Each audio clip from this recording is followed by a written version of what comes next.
গাড়ি চালাচ্ছিস? চল ছাদে চল, কত সুন্দর আবহাওয়া। বাবা আমি একটু আসছি। ঠিক আছে, তাড়াতাড়ি আসবি কিন্তু। ওরা তো ভিতরে চলে গেল, ততক্ষণ আমি গাড়িটাকে একটু চালাই। এই গাড়িটা আমার খুব ভালো লাগে, যদি আমাকে বাবা একটা কিনে দিত।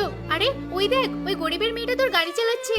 আরে মা, ওকে চালাতে দাও, ও খুব ভালো মেয়ে। কি বলছিস? ওকে কিভাবে আমরা গাড়ি দেবো? চল তো নিচে। এই এই এই, না বলে আমার ছেলের গাড়িতে উঠেছিস? যা এখান থেকে। একটুখানি চালাই না আন্টি, তোর বাবা কি গাড়ি কিনে দিয়েছে? যা এখান থেকে। মা, ওকে বকে তুমি একদম ঠিক করনি। এই চুপ কর তো, ও এসেছে আমাকে শেখাতে। আমার মেয়ে তো কলা সবজি খেতে খুব ভালোবাসে। রিনা, এখানে কলা রেখে গেলাম, বাড়ি নিয়ে যাস। আরে ওখানে একটা একছড়া কলা, এটা বাড়ি নিয়ে যাই, আজকে কলার সবজি রান্না করে খাবো। ছেড়ে দাও কলাটা, এটা আমাদের। দাঁড়ান দিদি, কি হয়েছে রিনা? একছড়া কলাই তো নিয়েছে, তুই এমন কেন করছিস? আমাদের গাছে আমরা আবার পেরে নেব। এই নিন দিদি, আপনি এই কলাটা নিয়ে যান। ওর বাবা কত ভালো। আমি ওই দিনকে ওই মেয়েটাকে আমার ছেলের গাড়ি থেকে নামিয়ে দিয়েছিলাম, এটা করা আমার একদম ঠিক হয়নি।